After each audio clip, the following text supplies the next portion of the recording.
सभी को राम राम। मैं लक्ष्य क्लासेस पर आप सभी का स्वागत करता हूं। आज हमारी सेकंड क्लास है जिसके अंदर हम डिस्कस करने वाले हैं टिश्यू यानी कि ऊतक।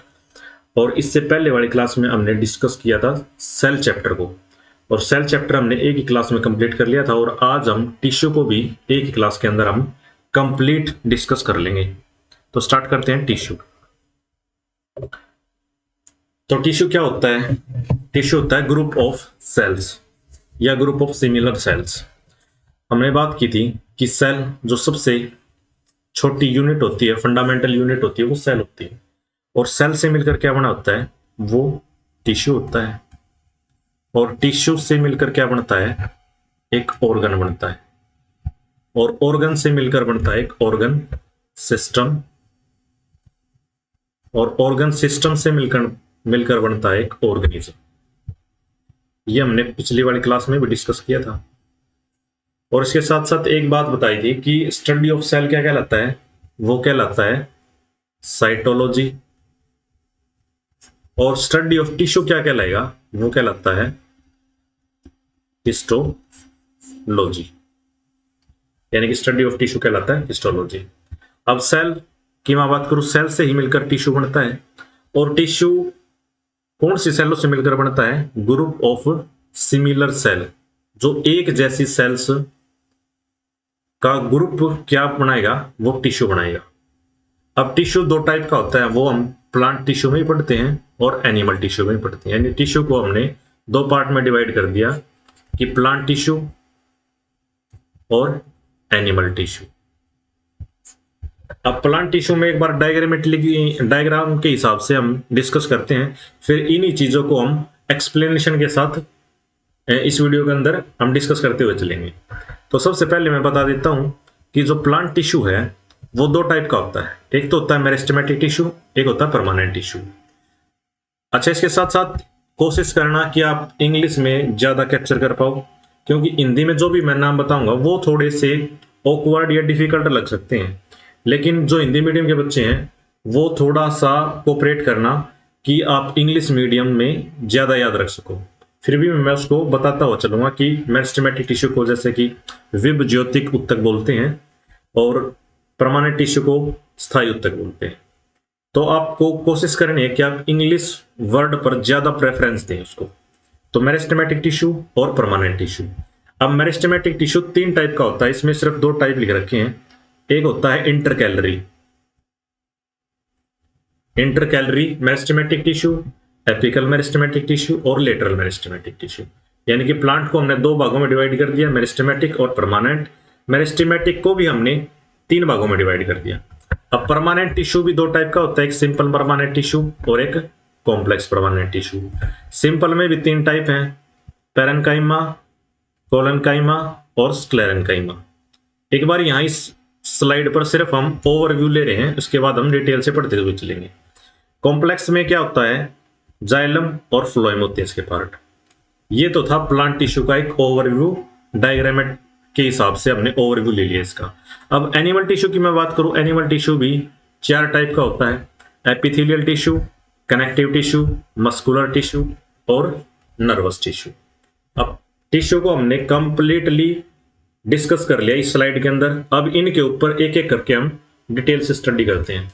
सबसे पहले मैं एनिमल टिश्यू पढ़ाना स्टार्ट करूंगा। ये एनिमल टिश्यू क्या है? अभी एनिमल टिश्यू को हमने डिस्कस किया था कि भी चार टाइप का है animal tissue.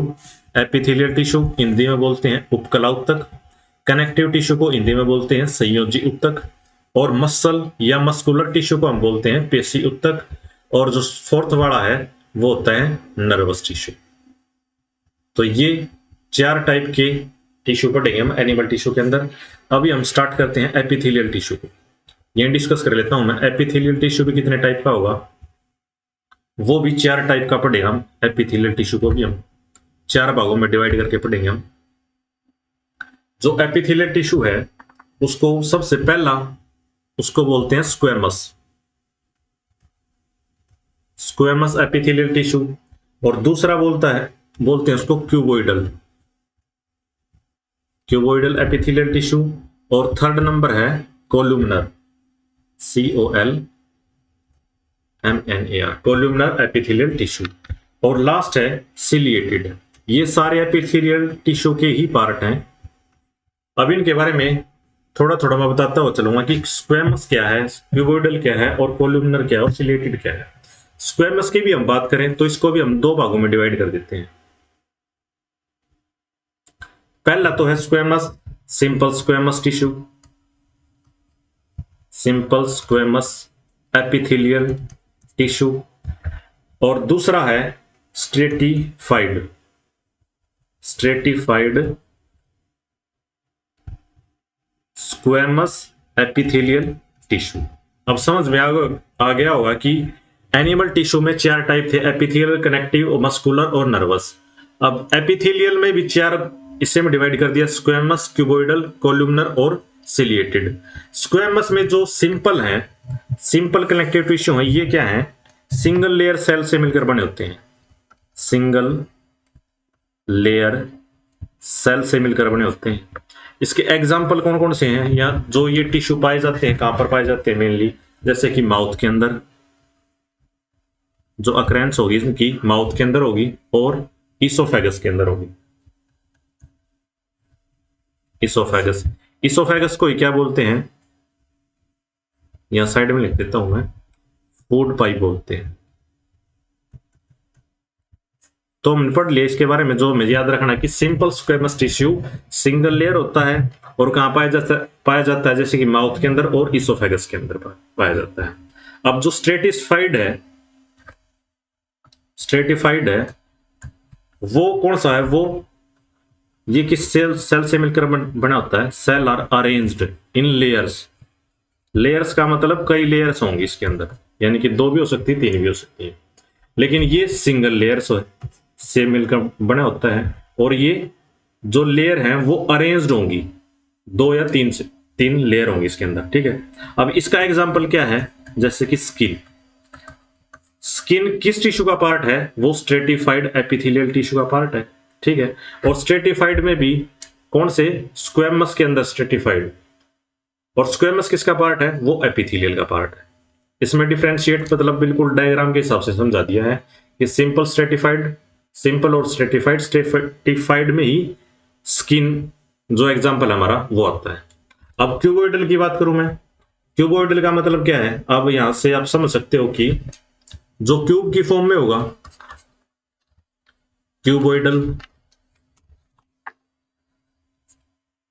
Cuboidal epithelial tissue.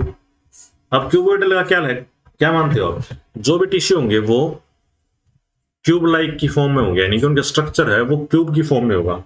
और जो अकरेंस है, यानी कि कहने का मतलब है, ये पाए कहां जाते हैं, ये मोस्टली ग्लैंड्स के अंदर पाए जाते हैं, जैसे कि स्वीट ग्लैंड, थायराइड ग्लैंड। सिर्फ आपके बेसिक सी बात याद रखनी है जहां से हमारे एग्जाम के क्वेश्चन बनते हैं।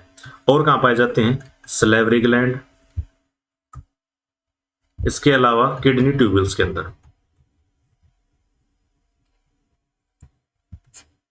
क्यूबोइडल एपिथेलियल टिश्यू क्यूब की स्ट्रक्चर में होंगे, पाए कहां जाते हैं, जैसे कि स्वीट ग्लैंड्स के अंदर, थायराइड ग्लैंड के अंदर, सलेवरी ग्लैंड के अंदर और किडनी ट्यूबल्स के अंदर। ये तो था क्यूबोइडल। और इसके अलावा तीसरा कौन सा है, कोलुमनर, कोलुमनर एपिथेलियल टिश्यू। अब देखो, जब क्यूबोइडल पढ़ा तो मैंने बताया था कि क्यूब लाइक होते हैं, यानी क्यूब लाइक स्ट्रक्चर होता है इनका। कोलुमनर का कैसा होगा, कॉलम की फॉर्म में होगा, ये मान लो एक बार इसका, यानी कि वो पिलर लाइक सेल्स होंगी, पिलर की फॉर्म में जो सेल से मिलकर बना हुआ है, ठीक है।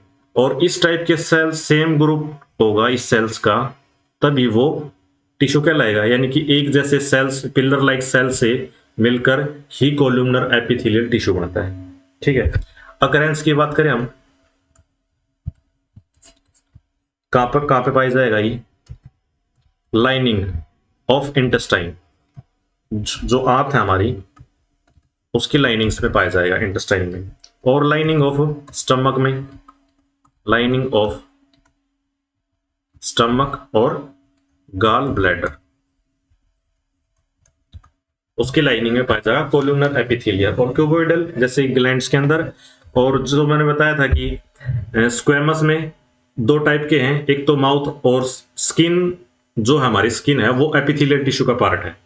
जो माउथ है, इसोफेगस है, वो भी एपिथेलियल का पार्ट है, लेकिन वो भी स्क्वेमस में सिंपल और स्ट्रेटिफाइड में, जो मैंने डिस्कस किया था। इसके बाद हम नेक्स्ट पढ़ेंगे सिलिएटेड। चौथा नंबर कौन सा है? Ciliated epithelial tissue.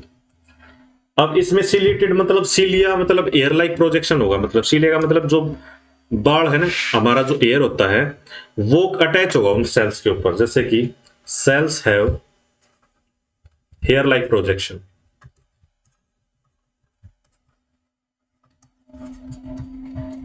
On surface, surface के ऊपर एक बाल की तरह एक प्रोजेक्शन मिलेगा, जिसे अब क्या बोलते हैं? सिलिया बोलते हैं। और वो कौन से टिश्यू के ऊपर पाया जाएगा? वो पाया जाएगा सिलिएटेड एपिथेलियल टिश्यू के ऊपर, ठीक है। और अकरेंस की मैं बात करूं तो ये कहां पाए जाएंगे, कहां पाए जाते हैं? ये रेस्पिरेटरी ट्रैक या फिर यूरिनरी ट्यूबुल्स और किडनी, ये यहां पाए जाते हैं सिलिएटेड एपिथेलियल टिश्यू।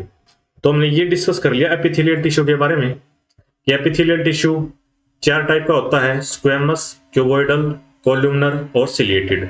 स्क्वेमस में सिंपल और स्ट्रेटिफाइड, जो सिंगल लेयर से मिलकर बने होते हैं वो सिंपल, और जो सेल आर अरेंज्ड जो लेयर की फॉर्म में होंगे वो स्ट्रेटिफाइड। एग्जांपल इसका स्किन हो गया, इसमें माउथ और इसोफेगस हो गया। इसके अलावा नेक्स्ट है जो क्यूबोइडल एपिथेलियल टिश्यू, वो क्यूब लाइक स्ट्रक्चर होगा जिनका, यानी कि क्यूब लाइक सेल से मिलकर बना होगा, वो क्यूब लाइक सेल से मिलकर बना होगा। और जो एग्जांपल है इसके जैसे कि sweat gland, thyroid gland, salivary gland और kidney tubules. Columnar epithelial tissue वो पिलर लाइक स्ट्रक्चर होगा, पिलर लाइक सेल्स से मिलकर बना होगा। उसकी अकरेंस लाइनिंग ऑफ इंटेस्टाइन और लाइनिंग ऑफ स्टमक और गॉल ब्लैडर। उसके अलावा लास्ट है सिलिएटेड एपिथेलियल टिश्यू। ये सेल्स के ऊपर, सेल की सरफेस के ऊपर एक एयर लाइक प्रोजेक्शन होगी जिसे हम सीलिया बोलते हैं। और कहां पाया जाता है? ये रेस्पिरेटरी ट्रैक के अंदर और यूरिनरी ट्यूबुल्स और किडनी के अंदर। इसके अलावा जो नेक्स्ट है वो है मस्कुलर टिश्यू। मस्कुलर टिश्यू, अब मस्कुलर टिश्यू को आप समझते हैं मसल से रिलेटेड पाएगा। जो दूसरा पार्ट है हमारा टिश्यू का एनिमल टिश्यू के अंदर वो है मस्कुलर टिश्यू। अब मस्कुलर टिश्यू भी इसको बोलते हैं मांसपेशी उत्तक। मांसपेशी उत्तक ये भी कितने टाइप का हो? 3 टाइप का हो। इसी स्लाइड पे इसको हम पूरा डिस्कस करेंगे। पहला है मस्कुलर टिश्यू यानी कि कार्डियक मसल्स, दूसरा है स्केलेटन और तीसरा है स्मूथ मसल्स। अब जब कार्डियक वर्ड आ गया तो कार्डियक वर्ड आपको पता है कि ये वर्ड किससे रिलेट करता है? ये सर आर्ट से रिलेट करता है, यानी कि आर्ट के बारे में ये मसल्स की बात करेंगे हम उसमें। तो ये कहां प्रेजेंट होगा? कार्डियक मसल्स कहां प्रेजेंट होती हैं? प्रेजेंट इन हार्ट, यानी कि हार्ट में प्रेजेंट होती हैं ये मसल्स। अब हार्ट में प्रेजेंट होती हैं तो इनके बारे में एक बात है, डू नॉट फैटिग, यानी कि ये थकती नहीं है। अगर ये मसल थक गई, कार्डियक मसल्स अगर थक गई तो इसका मतलब क्या है? रेस्ट इन पीस होगी, यानी कि डेड होगी बॉडी। अगर ये मसल्स थकना स्टार्ट कर गई तो कोई भी बॉडी सर्वाइव नहीं कर सकती, क्योंकि इनके थकते ही क्या होगा? कार्डियक मसल का काम क्या होता है हार्ट के अंदर? पंपिंग करना। पंप करना का जो हार्ट का काम होता है वो पंप करना होता है। और पंप करके क्या होता है? वो ब्लड को सर्कुलेट करता है, यानी कि ब्लड की पंपिंग करेगा, हर ऑर्गन तक ब्लड जाएगा। और ब्लड हर ऑर्गन तक जाएगा तो क्या लेके जाएगा? वो ऑक्सीजन को लेके जाएगा। अब जब हर ऑर्गन तक ऑक्सीजन पहुंचती है तभी तो वो ऑर्गन जीवित रहता है। अगर किसी भी ऑर्गन तक ऑक्सीजन नहीं पहुंच पाती तो वो क्या हुआ? डेड हो जाएगा। और जब सारे ऑर्गन डेड होते चले जाएंगे तो बॉडी भी डेड हो जाएगी। इसलिए ये जब तक इंसान जीता है जी वगैरह, ये जो मसल्स हैं वो कभी भी थकती नहीं है। लेकिन स्केलेटन मसल्स में ऐसा नहीं होता। ये क्या है? फैटिग मसल है। जब आप एक्सरसाइज करते हो तो आपकी मसल्स थक जाती हैं, जिससे आपको थकान महसूस होती है, और फिर आप रिलैक्स यानी कि जो स्लीप वगैरह सोते हो या बॉडी को रिलैक्स करते हो, जिससे कि वो मसल्स भी हमारी रिलैक्स हो जाए। ठीक है। अब स्केलेटन मसल्स के अंदर हल जो मैंने कार्डिक मसल का बताया कि हार्ट के अंदर प्रेजेंट होती हैं, थकती नहीं, और इसके फंक्शंस क्या हैं? वही कि ब्लड को पंप करना में हेल्प करती हैं हार्ट के अंदर। ठीक है। अब स्केलेटन की बात करूं मैं, ये मसल कैसी होती हैं? इलोंगेटेड एंड सिलेंड्रिकल, यानी कि इस टाइप की सेल होती हैं। कौन सी? Skeleton muscles. और कहां पाई जाती हैं ये? जैसे कि बाइसेप्स हो गई। जब हम बाइसेप्स ट्राइसेप्स की एक्सरसाइज करते हैं तो वो कुछ टाइम के बाद, हम जब एक्सरसाइज करते हैं तो फिर थोड़े टाइम के बाद वो थक जाती हैं, यानी कि ये फैटिग मसल्स हैं। स्मूथ मसल्स कौन सी होंगी?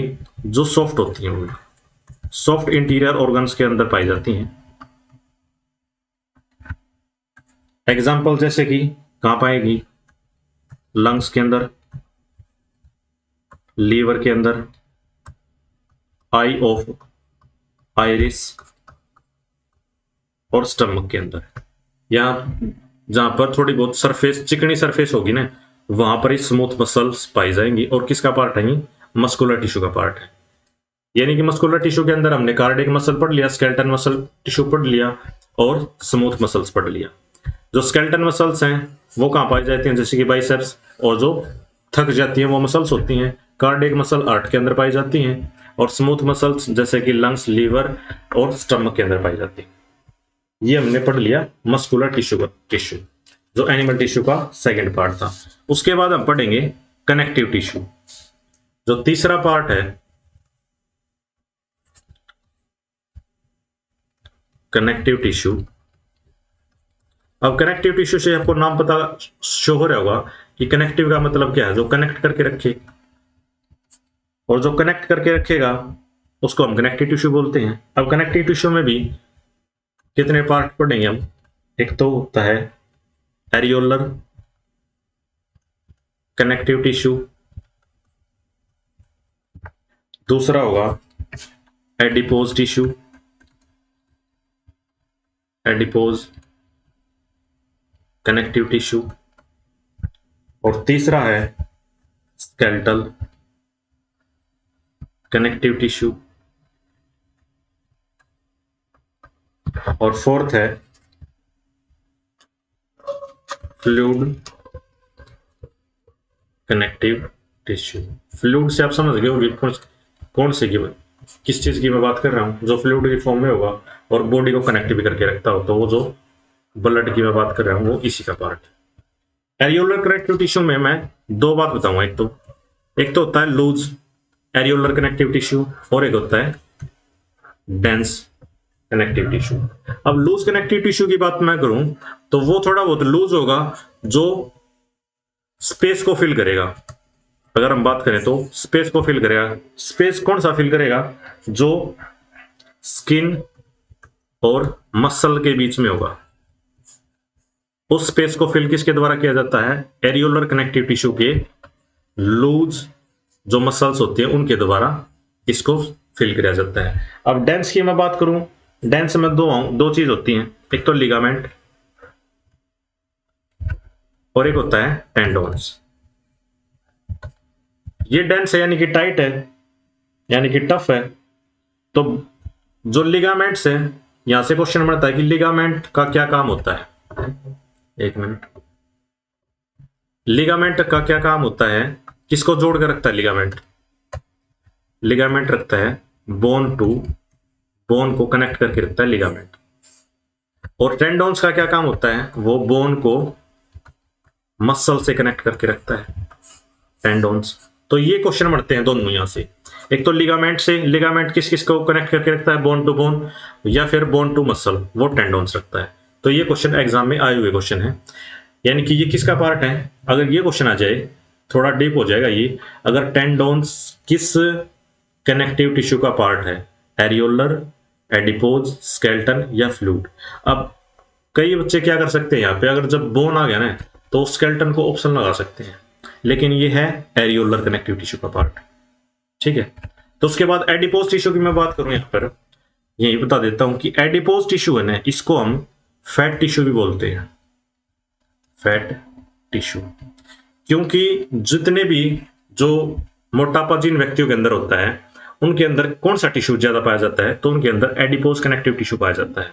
अब जो ओल्ड एज पर्सन्स हैं उनके अंदर ये एज के अकॉर्डिंग कम होता चला जाता है, क्योंकि जब जो एडल्ट होता है उसकी स्किन थोड़ी टफ होती है ना, थोड़ी हार्ड होती है, लेकिन एज के साथ जो ओल्ड एज पर्सन्स हैं उनकी स्किन थोड़ी लूज हो जाती है, यानी कि आप पकड़ोगे तो उनकी बहुत ही ढीली वगैरह मतलब स्किन मिलेगी। तो कहने का मतलब क्या है, उनकी जो बॉडी से है वो एडिपोज टिश्यू जो कनेक्टिव टिश्यू है वो कम होना स्टार्ट हो गया, और कम होने के कारण उनका फैट कम हो गया, और फैट कम होने के कारण कौन सा टिश्यू कम होता है, तो एडिपोज टिश्यू कम होता है, क्योंकि उनको फैट टिश्यू ही बोलते हैं। तो ये बात थी एडिपोज टिश्यू की। इसके अलावा ये पाया कहां जाता है, बिलो द स्किन, स्किन के नीचे पाया जाता है। और कहां पाया जाता है, फैटी पीपल्स के अंदर मैंने बता दिया कि fatty peoples have more adipose tissue. इतनी बात याद रखनी है आपको एडिपोज कनेक्टिव टिश्यू के बारे में। अब स्केलेटन कनेक्टिव टिश्यू की बात करूं मैं, एक बार हम नेक्स्ट स्लाइड ले लेते हैं। Skeleton connective tissue. अब स्केलेटन की बात करूं तो मैं बोन का तो चर्चा होगी, यानी कि हड्डियों का भी क्या काम है, वो भी तो कनेक्ट करके रखती हैं। हड्डियों का काम की भी क्या है, एक दूसरे को जोड़ के रखना। और बोन की मैं बात करूं तो सब वेरी स्ट्रांग होती हैं, नॉट फ्लेक्सिबल। और क्या याद रखना इसके बारे में, हार्ड होती हैं, रिजिड होती हैं, कठोर होती हैं।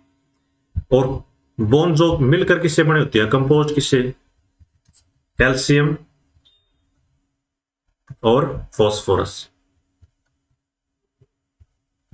यानी कि जो हमारी हड्डियां हैं वो स्केलेटन कनेक्टिव टिश्यू का पार्ट है, और किससे मिलकर बनी होती है, कैल्शियम और फॉस्फोरस से मिलकर बनी होती हैं, हार्ड होती हैं, स्ट्रॉन्ग होती हैं, रिजिड होती हैं और फ्लेक्सिबल नहीं होती। इसके अलावा इसी में कार्टिलेज भी आएगा। कार्टिलेज क्या होगा, है तो स्केलेटन कनेक्टिव टिश्यू का ही पार्ट, लेकिन ये क्या करता है, थोड़ा फ्लेक्सिबल होता है। बोन्स तो फ्लेक्सिबल नहीं होती, लेकिन कार्टिलेज फ्लेक्सिबल होता है। अब कार्टिलेज कौन से ऑर्गन्स के अंदर पाया जाता है, जैसे कि अगर मैं ईयर की बात करूं, ईयर पिन्ना जो हमारा कान होता है, अगर हम उसको देखेंगे तो वो थोड़ा फ्लेक्सिबल होगा, ठीक है। और कहां पाया जाता है, नोज टिप। और कहां पाया जाता है, ट्रैकिया के, ट्रैकिया और लैरिंग्स के अंदर भी पाया जाता है, गले के अंदर, ठीक है। तो ट्रैकिया हमारी वाइंड पाइप है, इसोफेगस हमारा फूड पाइप है, ठीक है। तो उनके अंदर कार्टिलेज पाया जाता है इनके अंदर। और जो बोन्स हैं हार्ड होती हैं। अच्छा, बोन्स की मैं बात करूं तो एडल्ट के अंदर बोन की हड्डियां कितनी होंगी, एडल्ट की मैं बात करूं तो एडल्ट के अंदर होंगी 206, लेकिन अगर मैं चाइल्ड की बात करूं तो हड्डी कितनी होती है, 300 हड्डी पाई जाती है चाइल्ड के अंदर। इसके साथ साथ ही सबसे लॉन्गेस्ट बोन कौन सी होती है, लॉन्गेस्ट बोन वो होती है फीमर। और शॉर्टेस्ट बोन कौन सी होगी, जो ईयर पिन्ना है, कान की ही हड्डी होगी वो, जिसको हम स्टेपस बोलते हैं। तो सबसे लंबी हड्डी फीमर, जांघ की हड्डी, और सबसे छोटी हड्डी स्टेपस यानी कान के अंदर पाई जाती है। और किससे मिलकर बनी होती है हड्डियां, कैल्शियम और फॉस्फोरस से मिलकर बनी होती हैं। तो ये तो था स्केलेटन कनेक्टिव टिश्यू। अच्छा, इसके साथ साथ स्केलेटन कनेक्टिव टिश्यू के जो फंक्शंस है वो अगर हम लिखना चाहे तो क्या होंगी, सपोर्ट प्रोवाइड करते हैं, यानी कि फ्लेक्सिबिलिटी भी प्रोवाइड करते हैं, जैसे कार्टिलेज का काम है to body part, flexibility provide करना हमारी बॉडी पार्ट्स को, ये बात थी। और शेप देते हमारी बॉडी को। अगर हमारी बॉडी के अंदर स्केलेटन नहीं है तो बॉडी को शेप मिल सकती है? नहीं मिल सकती, इसलिए शेप भी प्रोवाइड करते हैं। और क्या करते हैं, स्केलेटन्स का काम क्या होता है? प्रोटेक्शन प्रोवाइड करना। प्रोटेक्शन कैसे? बाय चांस अगर किसी ने पंच मार दिया छाती के ऊपर, तो ये तो है ना कि डायरेक्ट वो सीधा लंग्स के ऊपर लग गया हो या आर्ट के ऊपर अटैक कर दिया हो उसने, क्योंकि इनको वो प्रोटेक्ट करके रखती हैं स्केलेटन्स, क्योंकि इनके अंदर प्रेजेंट होंगे वो, ये आउटर कवरिंग बन के उनको प्रोटेक्शन प्रोवाइड करते हैं, जिससे कि ये आराम ना हो इतनी जल्दी। ठीक है, तो ये तो था हमारा स्केलेटन कनेक्टिव टिश्यू। इसके बाद फ्लूइड कनेक्टिव टिश्यू की बात करेंगे हम। फ्लूइड कनेक्टिव टिश्यू यानी कि जो लिक्विड फॉर्म में होगा, और लिक्विड फॉर्म में कौन होता है जो कनेक्ट करके रखता है? वो ब्लड एक फ्लूइड कनेक्टिव टिश्यू है। ठीक है, अब ब्लड की मैं बात करूं, ब्लड 90% तो क्या होता है ब्लड के अंदर? वाटर होता है, और 10% रिमेनिंग जैसे कि प्रोटीन और साल्ट, हार्मोन्स, ये सब होते हैं। अब मैं बात करूंगा ब्लड की, मैं इस यहां से और डिटेल नहीं पढ़ा रहा, क्योंकि ब्लड को हम नेक्स्ट क्लास के अंदर फुल डिटेल से पढ़ेंगे कि ब्लड के अंदर क्या होता है, आरबीसी, डब्ल्यूबीसी, प्लेटलेट्स, उनके क्या फंक्शंस होते हैं। ये सारी बातें हम ब्लड का एक अलग से टॉपिक बना के पढ़ेंगे। उसके अलावा नर्वस टिश्यू, नर्वस टिश्यू की मैं बात करूं, जहां कार्डिक आ गया वहां हार्ट आएगा, और जहां नर्वस आएगा वहां ब्रेन आएगा। नर्वस टिश्यू की मैं बात करूं तो वो कहां पाया जाता है? फाउंड इन ब्रेन, और कहां पाया जाता है? स्पाइनल कॉर्ड के अंदर और नर्व्स के अंदर पाया जाता है। ठीक है, fundamental unit of nervous system कौन होता है? नर्वस टिश्यू की मैं बात करूं तो नर्वस सिस्टम का जो फंडामेंटल यूनिट होती है वो उसको बोलते हैं न्यूरॉन। लिख देते हैं fundamental unit of nervous system. अब नर्वस सिस्टम क्या है कि हर चीज जो हमें फील होती है वो किस सिस्टम के द्वारा होता है? नर्व्स ही उस मैसेज को लेके आती हैं कि अगर हमने किसी भी चीज को टच किया है, उसका टेम्परेचर, उसकी जो फीलिंग्स हैं, वो हमें किसके द्वारा पता लगती हैं? नर्वस सिस्टम के द्वारा ही पता लगती हैं। तो इसका फंक्शन क्या होगा? फंक्शंस क्या हैं? जो टच फील होगा वो भी, जो स्मेल लेते हैं, हियरिंग करते हैं, या फिर साइट देखते हैं हम, या जो सेंस हम महसूस करते हैं, सेंस स्टिमुलाई, ये सब किसके का फंक्शंस हैं? नर्वस टिश्यू के द्वारा ही होते हैं, जिसके अंदर नर्वस सिस्टम के अंदर ही होता है ये नर्वस टिश्यू। और सबसे जो फंक्शनल यूनिट होती है नर्वस सिस्टम की, उसको बोलते हैं न्यूरॉन। एक नेफ्रॉन और होता है, नेफ्रॉन। नेफ्रॉन किस बॉडी पार्ट की फंक्शनल यूनिट है? सबसे स्मॉलेस्ट फंक्शनल यूनिट है, ये आप कमेंट में बताना। ठीक है, ये आपको कमेंट में बताना है कि न्यूरॉन और नेफ्रॉन। न्यूरॉन तो मैंने बता दिया कि नर्वस सिस्टम का पार्ट है, नेफ्रॉन को आपको बताना है कमेंट के अंदर कि किसका सबसे स्मॉलेस्ट पार्ट है ऑर्गन का। और न्यूरॉन का काम क्या होता है? केमिकल एनर्जी को किस में चेंज करना? इलेक्ट्रिकल एनर्जी में चेंज करना, ये न्यूरॉन का काम होता है। तो ये था नर्वस टिश्यू। ये हमने एनिमल टिश्यू के सभी पार्ट्स को पढ़ लिया, जैसे कि हम डिस्कस किया था यहाँ पे कि एपिथेलियल टिश्यू पढ़ लिया हमने, कनेक्टिव टिश्यू भी पढ़ लिया, मस्कुलर टिश्यू भी पढ़ लिया, और अभी हमने किसको डिस्कस किया है? नर्वस टिश्यू को डिस्कस किया है। तो ये था, तो एनिमल टिश्यू हमारे कंप्लीट हो गई। इसके साथ अब हम डिस्कस करते हैं प्लांट टिश्यू के अंदर। प्लांट टिश्यू को पढ़ेंगे। अब प्लांट टिश्यू में देखो दो टाइप के मैंने बताए थे कि मेरिस्टेमेटिक टिश्यू होता है और क्या होता है? Permanent tissue. मेरिस्टेमेटिक टिश्यू के भी 3 पार्ट बताए थे, apical meristematic tissue, lateral meristematic tissue और इंटरकैलरी मेरिस्टेमेटिक टिश्यू। ये तो थे मेरिस्टेमेटिक पार्ट। अब परमानेंट जो स्थायी उत्तक है वो सिंपल परमानेंट टिश्यू और कॉम्प्लेक्स परमानेंट टिश्यू में डिवाइड होता है। सिंपल के पार्ट्स बताए थे पैरेन्काइमा, कोलेनकाइमा और स्क्लेरेन्काइमा, और कॉम्प्लेक्स के बताए थे जाइलम और फ्लोएम। ठीक है, अब इनको भी एक साथ डिस्कस कर लेते हैं। पहले डिस्कस करते हैं मेरिस्टेमेटिक टिश्यू।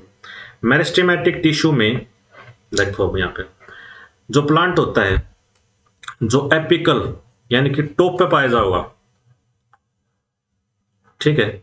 और इसका फंक्शन भी लिख दिया साथ के साथ, इंक्रीज क्या करेगा, ये हाइट बढ़ाएगा, किसकी, प्लांट की हाइट बढ़ाता है, ठीक है।